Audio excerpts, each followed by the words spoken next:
from our State House studio in Montgomery, I'm Todd Stacy.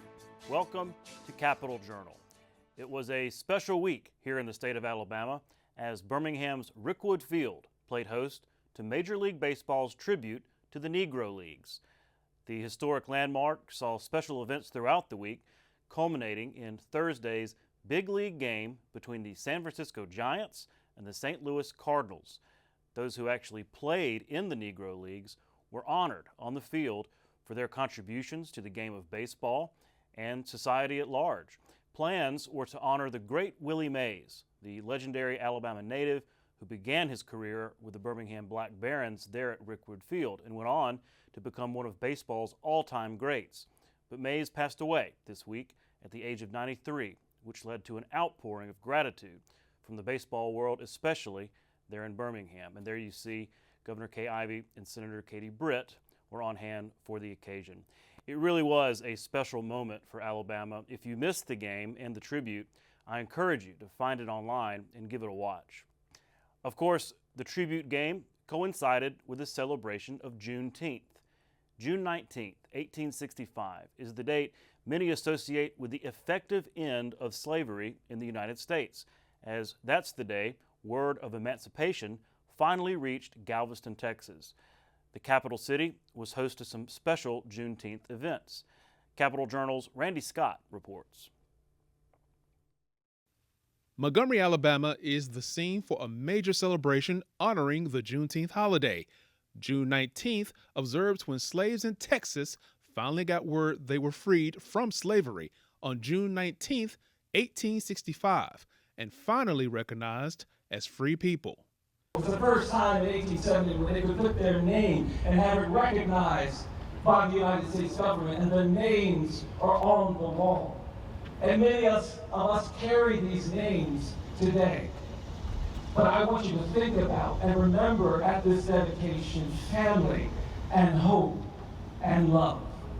The Equal Justice Initiative is opening its new Monuments Park on 17 acres of its property. And this 4-story, 155-foot wall is the centerpiece. It contains the surnames of some 122,000 freed people entered into the census records in 1870. A powerful sight for those in attendance who say they're glad they came. Great message, great singing. I really enjoyed it. I look forward to whatever the future holds, and this lasting legacy, I think, is amazing. It reflects on my ancestors. And like you said, I feel a deep, inferior desire to meet my ancestors, know where I'm from. The opening of this new EJI exhibit is a perfect way to celebrate Juneteenth, but others say it's also a good opportunity to approach a topic that many have a tough time talking about, dealing with racism in America. The goal for this new exhibit is like other EJI sites, to be an educational tool. That is shown in the faces taking in this event. Among them, you'll have Jesse Jackson, an award-winning movie producer-director, Ava DuVernay, in the crowd with hundreds of others. They're also taking in inspirational music from legendary musician Wynton Marsalis.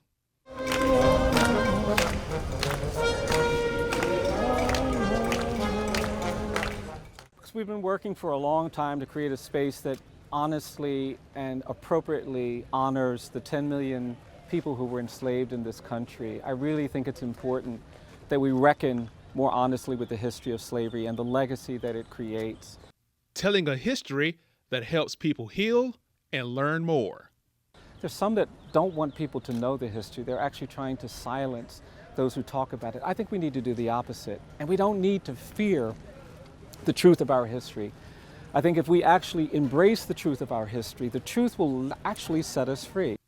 In Montgomery, Randy Scott, Capitol Journal. Congresswoman Terry Sewell was in Birmingham this week, and she brought along with her officials from Washington, D.C. for a roundtable on black entrepreneurship. Hosted at the Birmingham Civil Rights Institute, the discussion focused on closing the black wealth gap and advancing black empowerment. Joining Sewell were White House Director of Public Engagement, Stephen Benjamin, Congressional Black Caucus Chairman, Stephen Horsford, Caucus Vice Chairwoman, Yvette Clarke, Birmingham Urban League President and CEO William Barnes, Birmingham Business Resource Center Executive Director Bob Dickinson, and Birmingham Business Alliance Network Navigator Nalia Jackson. Despite the important progress that we made in the fight for racial equity and racial equality, our work is far from done. Black families continue to face persistent barriers when it comes to economic equity, and nowhere is that more apparent than in the Black wealth gap. In 2021, Black households made up 13.6% of the population of all U.S. households, but we held only 4.7% of all wealth. In fact, the Black wealth gap has been expanding since 2010. Yeah. Today's event is an effort and an opportunity for us to not only identify the problem, but to work towards solutions. In March, under the leadership of Chairman Stephen Horsford of the Congressional Black Caucus, we released a Black wealth agenda focused on closing the Black wealth gap. Black entrepreneurship is a key tenet of that agenda. It includes and involves increasing access to capital and technical assistance for Black-owned businesses and creating a pipeline of aspiring Black entrepreneurs into the corporate world. With the help of the Biden-Harris administration, we are already seeing real progress. Since President Biden took office, the Black unemployment rate and gap between Blacks and whites in unemployment hit an all-time low. Black wealth is up 60% relative to pre-pandemic levels, and the share of Black business owners more than doubled between 2019 and 2020. Black-owned businesses are being created at a faster rate than it has in the past 30 years. Today's event is about accelerating our progress, it's about forging partnerships, and it's about empowering the next generation of Black entrepreneurs. Also in Birmingham this week, a primary election to fill the latest vacancy in the Alabama legislature. House District 52 became an open seat when longtime State Representative John Rogers was forced to resign as part of a plea deal with federal prosecutors who charged Rogers for his participation in a grifting scheme. In the Democratic primary, Kelvin Datcher was the lead vote getter in the Birmingham district with almost 38% of the vote. Frank Woodson was next with just under 18% of the vote. That means Datcher and Woodson will face each other in a primary runoff on July 16th. The winner of that contest will face Republican Carlos Crum in the general election on October 1st. More progress this week at the Alabama Department of Corrections as it endeavors to boost guard staff numbers at state prisons. The department celebrated the graduation of 54 correctional officers from its training academy in Selma. It's the second graduating class this year, and a third is expected to start in a few weeks. The state is under a federal court order to boost prison staffing. After the graduation, Commissioner John Hamp told reporters that increasing staffing is priority number one for the department. You know, we have put a significant effort and amount of resources on recruiting and hiring correctional officers because there's no secret we need more correctional officers in our facilities. So we put, like I said, a lot of emphasis on that. We raised pay a little over a year ago that we saw a significant uptick in applications. We advertise on Indeed, other media sources. We have recruiters in the field going to job fairs, probably go to 300 or 400 job fairs a year. We have probably 100 or so on-site hiring events where they're at our facilities, our training facilities, or our prisons. So there's not a day that doesn't go by that we're putting emphasis on recruiting, hiring, and retaining correctional officers. The solution is humongous, but at the end of the day, this is a piece that we know that's going to solve the problem, is being able to get more officers in, to make sure that we get more help in there, to make sure that we have order because it's important that we have order. And so we got these young men and women who are coming in and giving themselves to the state of Alabama. So this is a part of the puzzle, and we at the legislature in the state of Alabama are going to continue to build upon this to make sure that we get it right, and because I believe in our correction system. For the third year in a row, the Alabama Law Enforcement Agency teamed up with Gulf Shores and Orange Beach to help with rescue swimmer flights. They are doing this through increased funding towards the ALEA rescue helicopter. Capital Journal's Jeff Sanders has more. White sandy shores and beautiful Gulf waters attract tens of thousands of visitors to Alabama's beaches each year. But the fun in the sun can turn tragic in the blink of an eye. This is a dangerous place, and it's not a lake, and things that most of our visitors do not have any experience with or understand. Gulf Shores Mayor Robert Kraft on the dangers beachgoers can face in the Gulf of Mexico. Our lifeguards have to go out to get them and then rescue them and bring them back. It's tough on the visitor, but it's also really tough on our lifeguards. But thanks to $400,000 in extra funding from the state legislature, state troopers can expand their ability to quickly put rescue swimmers in the water. The Alabama Law Enforcement Agency's aviation unit has partnered with Gulf Shores and Orange Beach for the third year in a row to assist rescue swimmer flights. Senator Chris Elliott helped secure that funding, which adds another 70 to 100 flights per year. Since my time on the county commission here in Baldwin County, we have struggled with finding a way to effectively rescue swimmers in distress all along Alabama's beaches. And what you see behind me is the best interagency, multi-jurisdictional partnership that I have ever seen. One of the best things you can see from up here in the air are rip currents.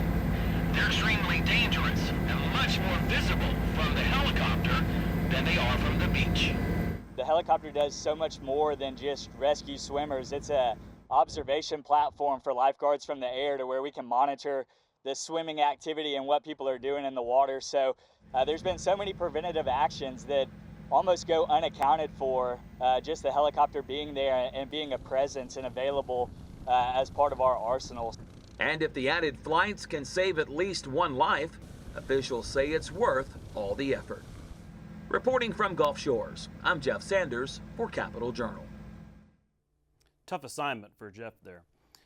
Speaking of the Gulf Coast, we reported recently that the state completed its purchase of the Foley Beach Express toll bridge and ended tolls to the beach back in May.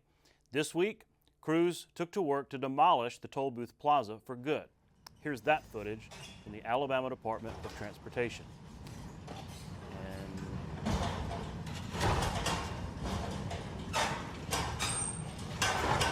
There she goes.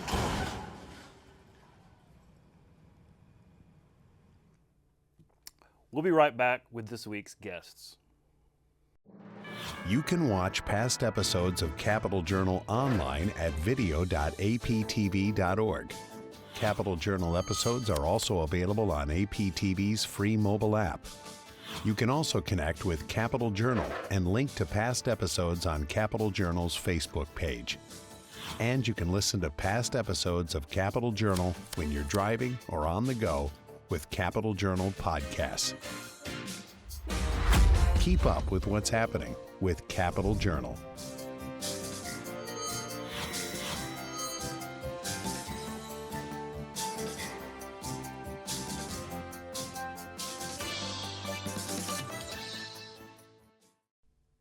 Welcome back to Capital Journal. Joining me next is Hal Taylor, Secretary of the Alabama Law Enforcement Agency.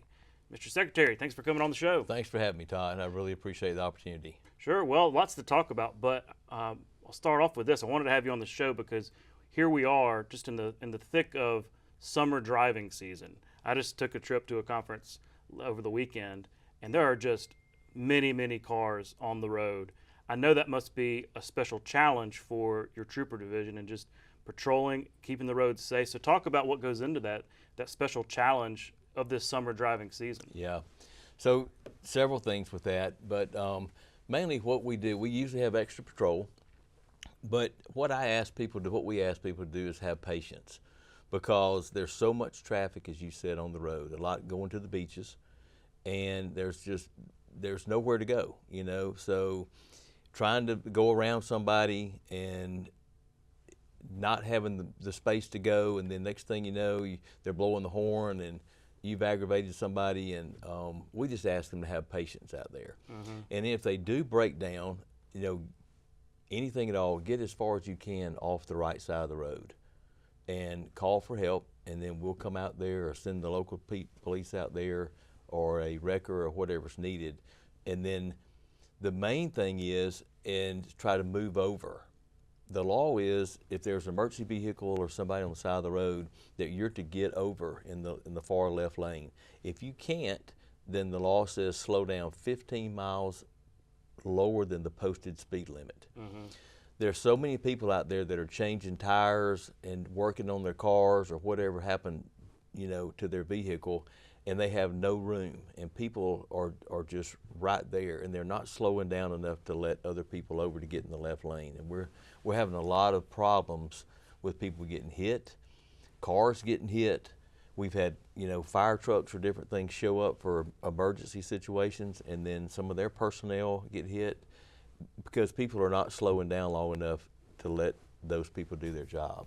So have patience. We're all going to get there. Right. Please have patience, and you will get there. Oh man, like I said, I was heading down to a conference, and someone just passed me flying. This is like one of the kind of smaller roads, 331, flew by me. And sure enough, one of your guys got him right, dead to rights. So I can attest that 331 is well tended by your troopers. Yeah, well. Well, speaking of troopers, you've got a new law on the books with hands-free driving, talking about texting while driving, distracted driving.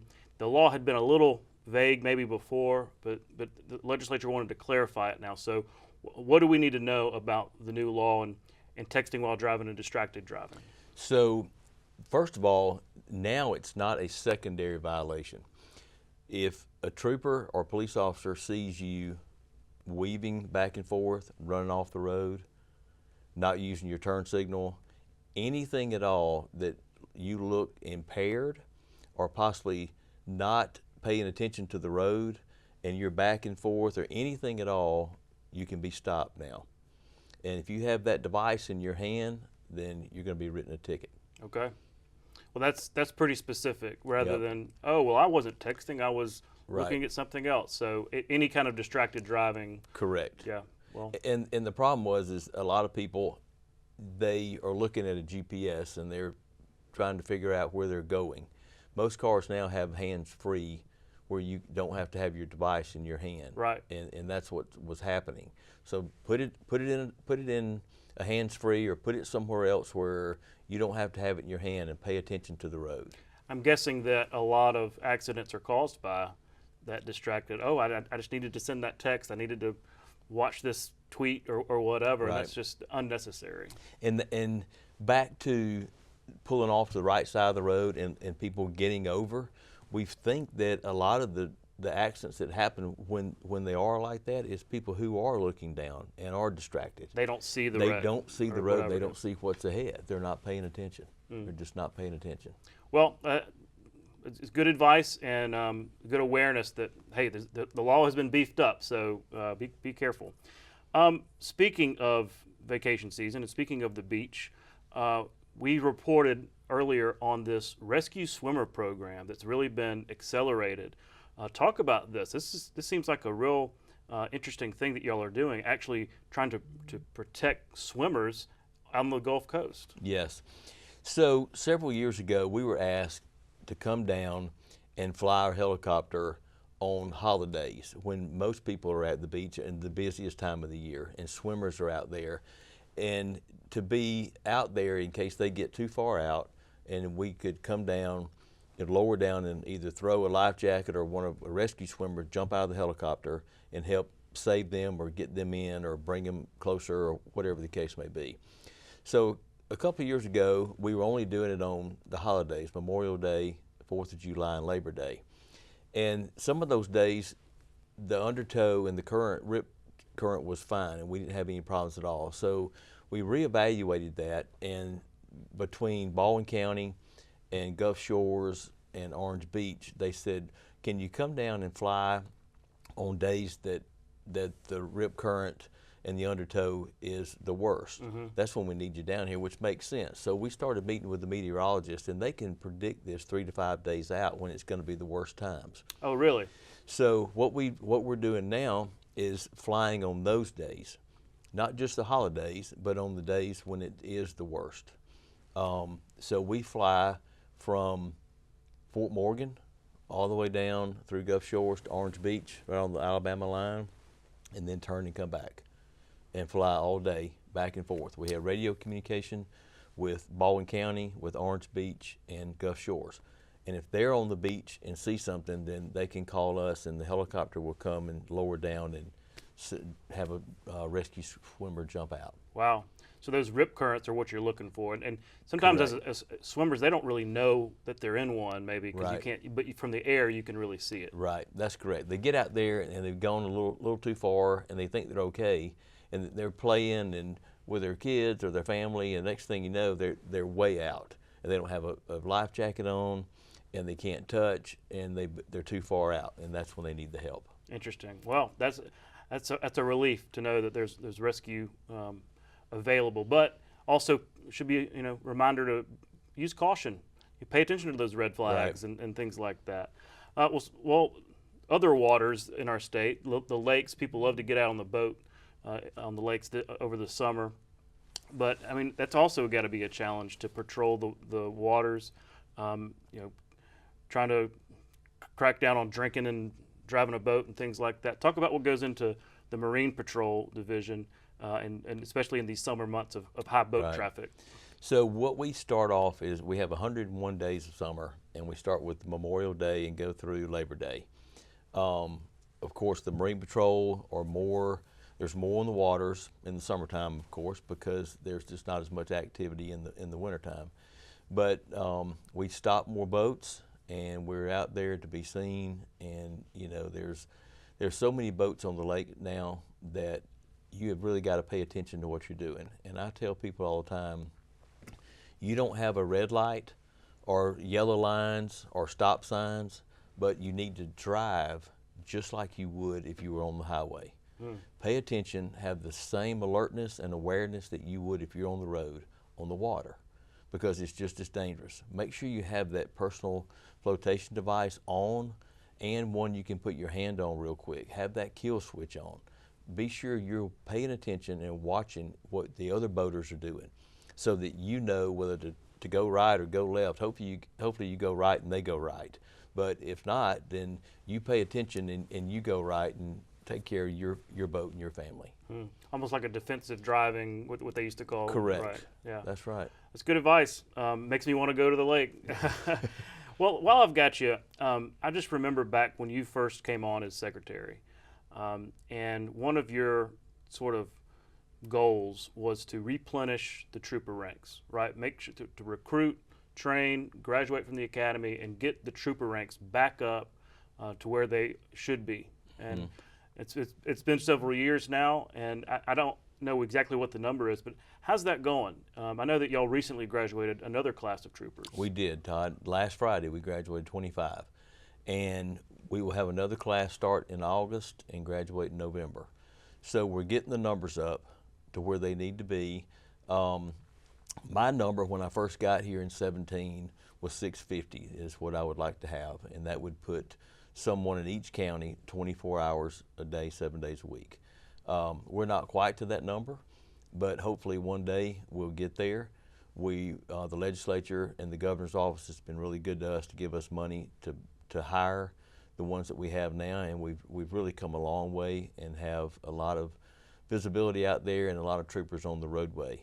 And but we're going to keep on. We're going to keep hiring in the next year and a half and try to keep those numbers heading in the right direction. Very important. Well, look, it's going to be one of your legacies, I think, because it's so important to make sure that, like you said, every county, and especially our rural counties, there is a trooper presence. Right. We're out of time, but again, Hal, thanks for coming on the show, and thanks for educating us on some of these really important safety initiatives. You're very welcome. Thanks for having me. Thank you. We'll be right back.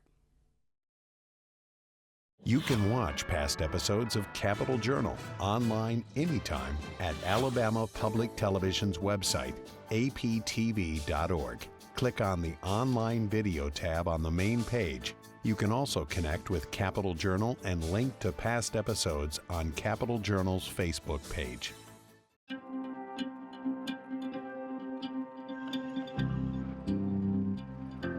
We have a labor gap. We have The laborers that from the past they're getting ready to retire, and there's nobody to take their place. That's why apprenticeship's important today.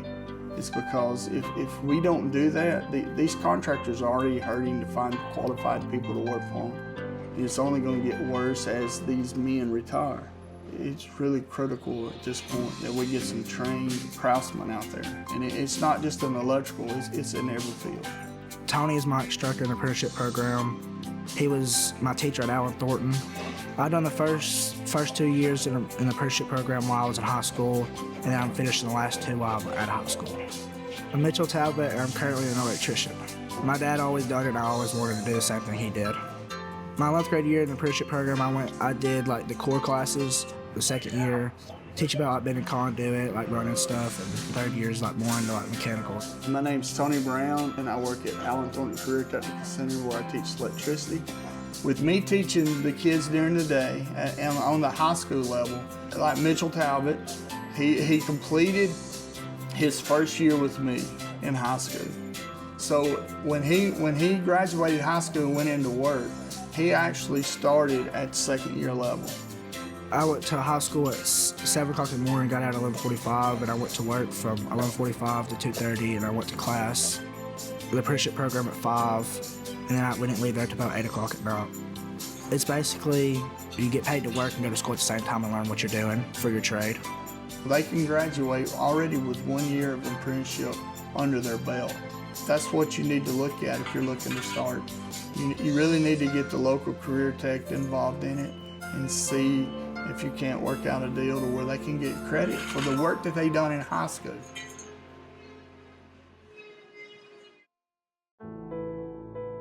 You're watching Alabama Public Television.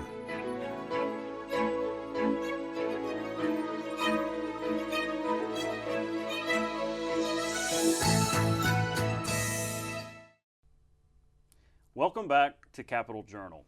Joining me next is Dr. Richard Bailey, President of the Alabama Historical Association. Dr. Bailey, thanks for coming on the show. And thank you for having me. Absolutely. Well, I've been eager to have a discussion with you.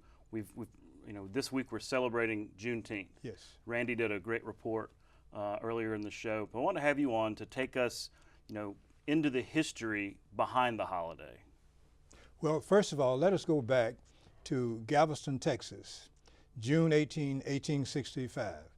Union General Gordon Granger arrives in Galveston, and the next day, June 19, from the balcony of the Aston Villa, he reads General Order Number 3. And in that order, he tells these enslaved persons who are within earshot of his voice, you're slaves no more. You're the equal to any white person, but don't engage in idleness. And believe it or not, there was shock on the faces of some of these people, and for others, it was extreme jubilation. I was going to say, it must have been quite a moment. It was quite a moment, but one thing they all agreed on, they were enslaved no more. Wow. I mean, talk about why it took so long because I'm thinking Emancipation Proclamation, of course, that was during the war.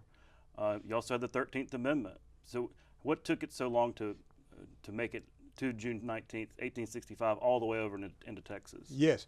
We're talking about when the President Lincoln signed the Emancipation Proclamation on January 1st, 1863 to June 19, 1865, something like 2.5 years. Yeah. There are 3 stories about that delay. One is that the messenger was murdered. 2, that slaveholders withheld the information or the news about Juneteenth until they got the next crop in.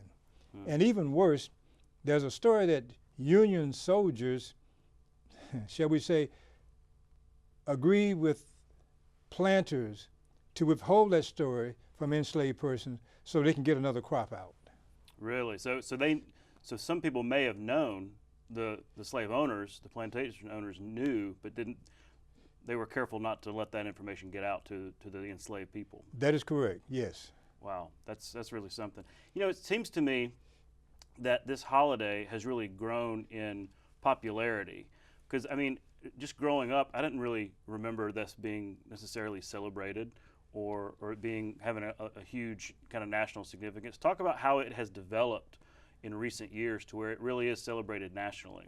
Well, first of all, with the civil rights movement of the 1950s and 60s especially, there was an increased interest in Juneteenth. And then when President Biden made it a national holiday in 2021, all of a sudden it seemed like everybody in the country was interested in Juneteenth. Right. Yeah. I agree with you. It's really caught on. Well, let me ask you this: why is that celebrated more so than why not the Emancipation Proclamation? Why not that date or the ratification of the 13th Amendment? Why aren't those dates? Why is it Juneteenth rather than those other dates? Well, first of all, at one point, the Emancipation Proclamation was celebrated by everybody in the country. It just seemed as if some of those persons have died off, and the emphasis has shifted from what we do on January 1st to some other things that have nothing to do with the Emancipation Proclamation. But the interest in the Emancipation Proclamation is still there. But with Juneteenth, it seems as if we have a renewed interest and another reason for celebration. And the point is, you have these picnics, these parades, Miss Juneteenth, and all of that these people are engaging in today. Right, and especially with EJI here in Montgomery, I mean, it's just a huge, huge deal, and so it's something worth talking about, worth celebrating. Yes. So it is a national holiday. It's not a state holiday. Now, Governor Ivey has herself given state employees the day off and sort of informally made it a state holiday, but it would take an act of the legislature to actually formally make Juneteenth a state holiday. There's been a lot of discussion about that. You had some legislation this past session, but every time you get into this, every time this comes up, you talk about the other holidays, including the Confederate holidays. Specifically, what they were kind of horse trading on was the Jefferson Davis holiday. Should we swap that and make it Juneteenth? And there's been some negotiations and all that. Talk about that. I mean, should the state go ahead and do this, and would it be appropriate to substitute, considering our history? Well, first of all, I believe that in the state of Alabama, we should definitely have Juneteenth as a state holiday. At the same time, I don't know for what reason we still celebrate Jefferson Davis's birthday. I really don't. At one point, when we had our Confederate statues all over the South, including Alabama, and we had all sorts of interest in the Confederacy, I could understand, not that I agree, but I can understand why we would have so much emphasis on that which was Confederate. But in 2024, I don't think that we should even be talking about some of these items and some of these concerns that relate to the Confederacy. Mm-hmm. Well, I'm sure that that's going to be debated in the legislature in the years to come. They came kind of close to a compromise last year, but we'll see. Well, I wanted to talk about your books. You were kind enough to bring your books. I asked you to bring them on. They too call Alabama home. Neither Carpetbaggers nor Scalawags. Yes. Interesting books. Talk about starting with the neither Carpetbaggers or Scalawags. What's the book about? The book is about black office holders during the Reconstruction of Alabama. Black office holders, and I tell the story of what happened in Alabama, beginning with the end of the Civil War, what was the response of African Americans to the news that the Civil War had ended. And I just want to tell you this one point, since you asked that question. I do tell the story in this book about one plantation owner in Alabama who did not inform his enslaved people that the war had ended. And he kept them on that property for some time. And it just so happened I was autographing books one day, and this white lady walked up to me and started talking about the period. And she said, do you have anything in there about any white person who might have done such? I said, yes, I do. And I showed her, and it just happened to have been her great-great-grandfather. No way. Really?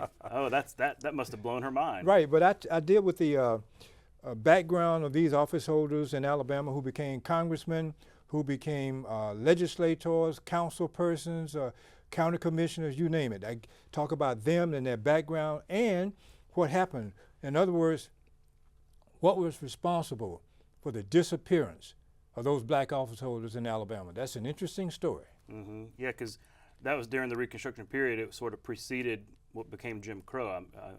That's part of the story, yes. right? Mm-hmm. Yes. Yeah. We'll talk about this other one. basically profiles of African American leaders, right? Believe it or not, this book grew, They Too Call Alabama Home book grew out of the Carpetbagger book. Okay. When I went to get the Carpetbagger book adopted by the State Board of Education, the committee was so interested in what I had said, they wanted me to write a book dealing with the totality of the black experience in Alabama, and that's how we got that book. So I go back to 1800 to talk about the black experience in Alabama, in business, religion, education, the military, whatever the case might be. I have those profiles in that book, 393 to be exact. Do you have any favorites you might want to kind of highlight? I don't really have a favorite per se, but I can tell you I really appreciate having the opportunity to write this book. Mm-hmm.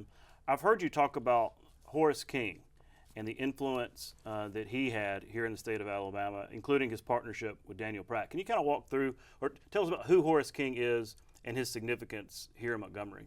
Well, his significance in Montgomery is simply this. He was responsible for building the staircase in the state capitol after the state capitol had burned in 1849. Horace King was born in the Sherrod district of South Carolina. He came to Alabama in 1832 with his owner, John Godwin, and they built the first bridge to connect what became Phoenix City and Columbus, Georgia. He was the first black office holder in Russell and Lee County history. He was the first person who served as a black office holder, as I just said, and he enrolled the first group of black voters in Russell and Lee County history. But he went on to build that staircase and did a lot of other things in the state of Alabama. And he's one of the largest personalities in all of Alabama history. And in 1860, he was the wealthiest African American in Alabama. Is that right? Well, I'm from Prattville, so I was really interested to hear your conversation about his partnership with Daniel Pratt and that history, because a lot of that, leading up to the war and even after the war. Yeah, Daniel Pratt received a contract to build the staircase in the state capitol, and they had a mutual friend in Robert M. Jemison of Tuscaloosa, who was chairman of the House Ways and Means Committee. And Robert Jemison contacted Horace King about rebuilding that staircase here in the state capitol. Mm-hmm. That's fascinating. I'm going to go take a look at it next time I'm over there. And is there a plaque or anything that's been kind of dedicated to point out his significance? Well, there's a story, there's some newspaper clippings there now, but what I did in February 2019, I unveiled a portrait of Horace King there so people can see who he is or who he was. And the tour guides tell the story of what Horace King did there. Mm-hmm. Well, I'm going to make sure to stop by and encourage our viewers to do that as well. Surely. Everybody needs to go see the state capitol. That's so right. so much history there. Well, it strikes me, I enjoy this conversation, but it's not easy to talk about race and slavery. No, it's not. But the thing about Horace King is that this guy, in addition to being an office holder, he actually tried to, shall we say, build a bridge between the races. When his owner, John Godwin, died, Horace King built a statue in honor of his owner and paid his owner's funeral expenses. This was unheard of in Alabama and in the South. And he has in that scripture that on that stone in that graveyard, that he did this in loving remembrance of his former owner and friend, John Godwin. And the point of the matter is John Godwin was responsible for Horace King gaining his freedom. Wow. Well, see, when you talk about it, you have this tone of hope and overcoming and of reconciliation. It's in contrast to so much of the rhetoric out there about race that's so divisive and so heated and everything. It just strikes me as more hopeful about overcoming and reconciliation. Yes, Horace King becomes a shining example of an African American who tries to, shall we say, get black people and white people to work together. Maybe a lesson for us today. No doubt about it. Absolutely. Well, look, Dr. Bailey, thanks so much for coming on the show. I encourage folks to check out your books. I'm certainly going to be reading them. And thanks again for coming on the show. And thank you for having me. We'll be right back. You can watch past episodes of Capital Journal online at video.aptv.org. Capital Journal episodes are also available on APTV's free mobile app. You can also connect with Capital Journal and link to past episodes on Capital Journal's Facebook page. And you can listen to past episodes of Capital Journal when you're driving or on the go with Capital Journal podcasts. Keep up with what's happening with Capital Journal.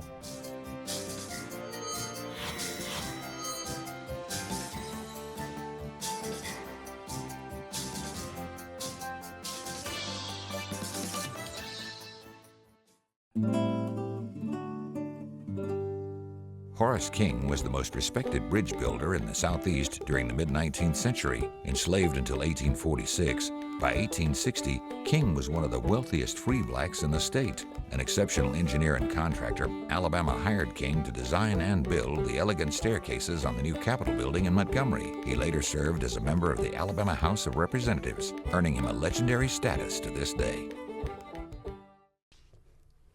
Welcome back to Capital Journal. Joining me next is Anthony Leigh, President-elect of Huntingdon College. Mr. President, thanks for coming on the show. President-elect, right? Yeah. Thanks for having me, Todd. It's great to see you and great to be with you this evening. Absolutely. Well, congratulations. When I saw the news, I was tickled to death. Obviously known you a long time, but thought it was just a real special accomplishment for you and a big milestone, so congrats. Well, it's an incredible honor, and I'm truly humbled by it. But I have to tell you, I'm excited about it. I've been working for the college for 15 years, and I absolutely love Huntingdon College. And serving our students really fuels me, and I have found that the Ministry of Higher Education is my calling. And this just gives me a new and even better way in which I can serve our students and our college, which provides such tremendous value to the city of Montgomery, to the Cloverdale neighborhood, and certainly in service to the state of Alabama. Mm-hmm. Well, it certainly is a historic college, right? So many, just a lot of history. Can you walk us through the history of Huntingdon College? Sure. I know there's a lot. Sure. Well, the college was originally founded in 1854 as a women's college in Tuskegee. It was first known as Tuskegee Female College. And then in the 1870s, it was acquired by the Methodist Church, and it became the Alabama Conference Female College, named for the Alabama Conference of the Methodist Church. Later on, it became Woman's College of Alabama. And then in 1909, the college moved from Tuskegee to its current location in Montgomery. The leaders of the institution at the time realized that there was a town about 30 minutes to the west that was showing a little more promise as an urban center. And so the decision was made to move to Montgomery. In a very tragic moment in August of 1909, all of the furniture and the records and everything that belonged to the college was moved from Tuskegee to Hamner Hall in downtown Montgomery. And the night that occurred, the building caught fire. Oh, no. And the college lost everything. The college had a brand new president at the time who had just come from Sullins College in Virginia. So he took the whole student body, made up at the time of some 60 or 70 young ladies, put them on a train to Virginia, where they had their education for that next year while they waited for Flowers Hall, which was being built to be finished. And in 1909, the students and the faculty, they returned to Montgomery. In the 1930s and 1934, middle of the Great Depression, the college realized that in order to sustain itself long term, it probably needed to become coeducational. And Women's College of Alabama didn't sound like a very good name for an institution that was going to begin attracting men. So it changed the name from Women's College of Alabama to Huntingdon, named for Selina Hastings, who was the Countess of Huntingdon in England and one of the great early benefactors of John Wesley's Methodist movement. Mm-hmm. So been in Montgomery now for 115 years.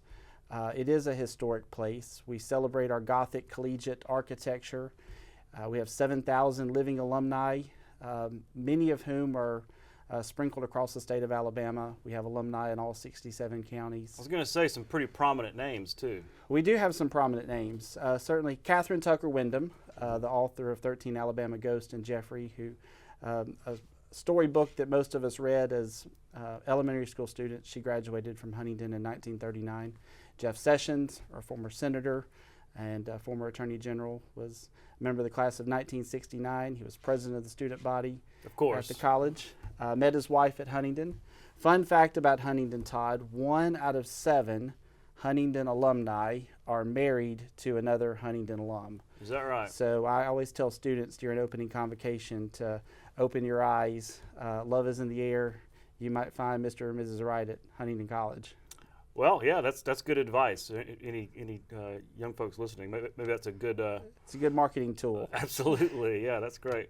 Well, I've noticed, because I live right next door, and I've noticed that there's a lot of change in the air, a lot of construction going on campus. Can you talk about what's planned? Well, I like to think of the changes as progress. We had a dormitory that was built in 1912, Pratt Hall, and then 12 years later, a backside of the dorm, Hanson Hall, was built onto it. And neither one of those structures over 100 years ago were built well, and through the decades they weren't properly maintained. And for several years they've been vacant and unused right in the center of our campus. So those buildings have just come down to make way for a brand new wellness facility. We'll have an indoor cardio fitness facility, walking track, another gymnasium for intramural purposes, competition purposes, and also an outdoor swimming pool.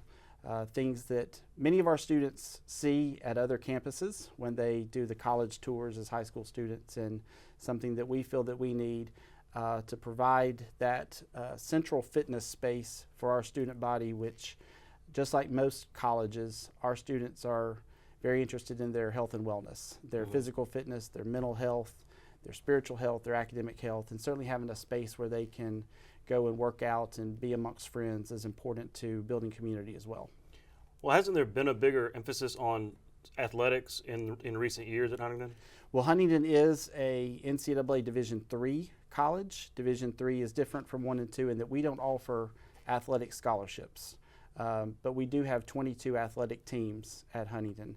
We'll have in this upcoming year a women's flag football team. We have men's and women's wrestling, men's and women's lacrosse, men's and women's tennis, golf, cross country, soccer, basketball, volleyball, beach volleyball, and a football team. So about 70-75% of our students do participate in one of our NCAA Division III athletic teams, but we do celebrate the fact that our students are student athletes, and most of them have chosen to come to Huntingdon not just for the opportunity to play a sport, but also to get a pre-professional education that's going to prepare them to take the next step beyond Huntingdon and into their career field. Yeah, I can think of a couple of your former student athletes who are pretty prominent in the world of Alabama politics, even right here in this building. I can think of a couple of them too. Yeah, and actually I can hear the football practices from my back porch, so yeah, that's so, a lot of lawmakers, when they come down for session, spend time in Cloverdale, whether it's eating out or even living maybe over there, renting out houses and whatnot. So it really is part of the fabric of Alabama and the capital city.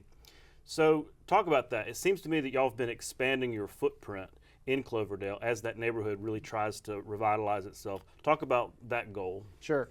Well, part of it has been out of necessity. Our enrollment has been on a steady upward trajectory over the last couple of years, and we've run out of bed space in traditional dormitories. So we have needed to acquire additional houses and apartments in order to meet the residential living experience that we offer to our students. So we now have 28, I believe, houses and apartment units that we've purchased on College Court, along Fairview, Woodley Terrace. We'll be housing over 200 students this fall in an alternative living situation that's not a dorm. And it's a really cool experience to be a senior, and a handful of juniors get this benefit as well, to be able to live in a house with 4 to 9 of your closest friends, to have a kitchen, to have a backyard, to have a little more social freedom than you might have in a traditional dormitory. But it has given the college the ability to cement its footprint in Cloverdale. We recognize that for many of our neighbors, we are their central park.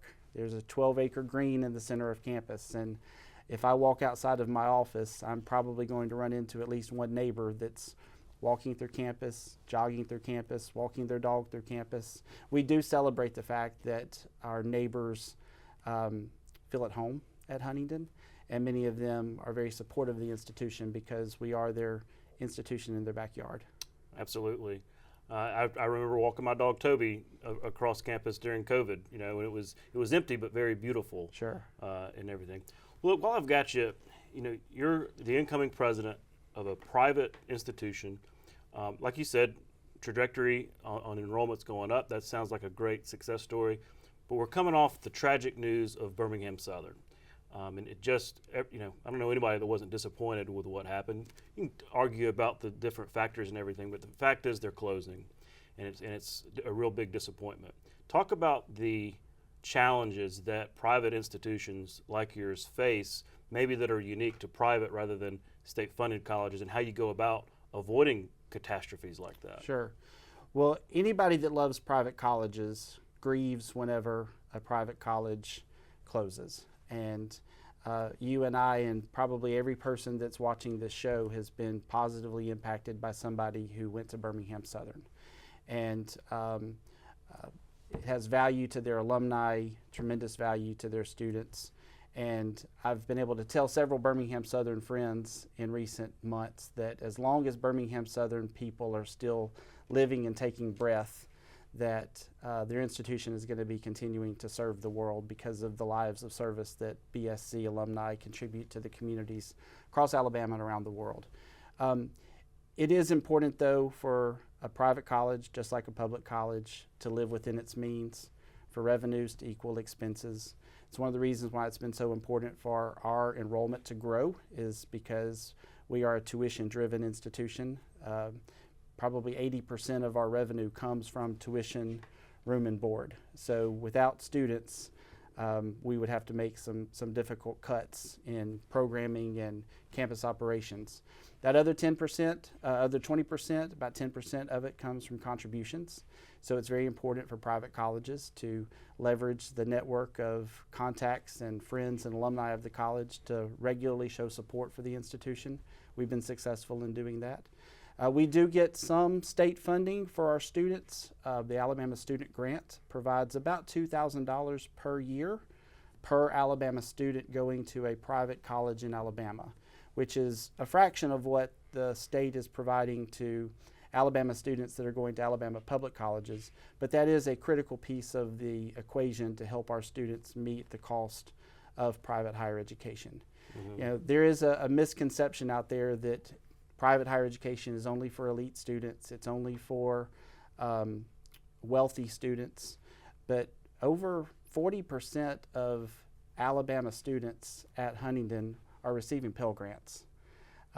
We as a private sector of higher education, we serve more Pell eligible students in Alabama than the public schools do. So we've been very blessed by the legislature in providing continued support and increased support for the Alabama Student Grant, and that is an important piece of the ability of our students to pay for Huntingdon. Mm-hmm. Well, it sounds like Huntingdon is healthy and going to be around for a lot longer time in history. Well, I have told several people in the last few weeks, when President West, our current president, came 21 years ago, the college was not in good shape. And he has often said over the last few years that he hopes to leave to his successor the type of institution that he wished that he had inherited. And I am the grateful beneficiary of a thriving institution of teaching and learning. And all of us in the state of Alabama are the beneficiary of a place that is focused on helping students to open their minds to think critically. We are a college of the United Methodist Church. It's a place where students can grow in their faith. It's a place where they can discern what it is that God has called them to do with their life. But perhaps most importantly, it's a place where a student can grow in confidence in their leadership skills so that they can go forth beyond Huntingdon to be a productive citizen in this global and complex world that we live in. But we do a great job of producing healthcare professionals, lawyers, bankers, teachers. We have a tremendous number of students that are coming out of Huntingdon now that are going into teacher education, certainly meeting the critical need of our state. And yes, there are quite a few people dotted around the landscape of the state capitol who have an affinity for Huntingdon College too, as members of our alumni community. Well said. Well, again, congratulations. Thank you. And thanks for coming on the show. Thank you so much. My honor. We'll be right back. You can watch past episodes of Capitol Journal online anytime at Alabama Public Television's website, aptv.org. click on the Online Video tab on the main page. You can also connect with Capital Journal and link to past episodes on Capital Journal's Facebook page. Birmingham's Rickwood Field is the nation's oldest operating ballpark and served as the home field of the Birmingham Barons, Birmingham A's, and the Birmingham Black Barons for decades. The Birmingham Barons inaugurated the new field on August 18, 1910 by defeating the Montgomery Climbers. The Black Barons played there between 1924 and 1950. Rickwood hosted Birmingham's minor league teams for several seasons through 1987. From 1967 to 1975, the Barons were owned by Ensley native Charlie O. Finley and were part of the Kansas City and later Oakland A's organization. More than 100 members of the Major League Baseball Hall of Fame have played at the field, including Ty Cobb, Babe Ruth, Satchel Paige, and Willie Mays. Today, the historic field is managed by Friends of Rickwood and hosts local amateur and college teams. The Birmingham Barons still play a ceremonial throwback game at the ballpark every year, the Rickwood Classic, which celebrates Barons teams of the past and this historic field. That's our show for this week. Thanks for watching. Capital Journal will return next week at the same time with my colleague Randy Scott here in the anchor chair as I'll be traveling in Washington, D.C. For our Capital Journal team, I'm Todd Stacy. We'll see you next time.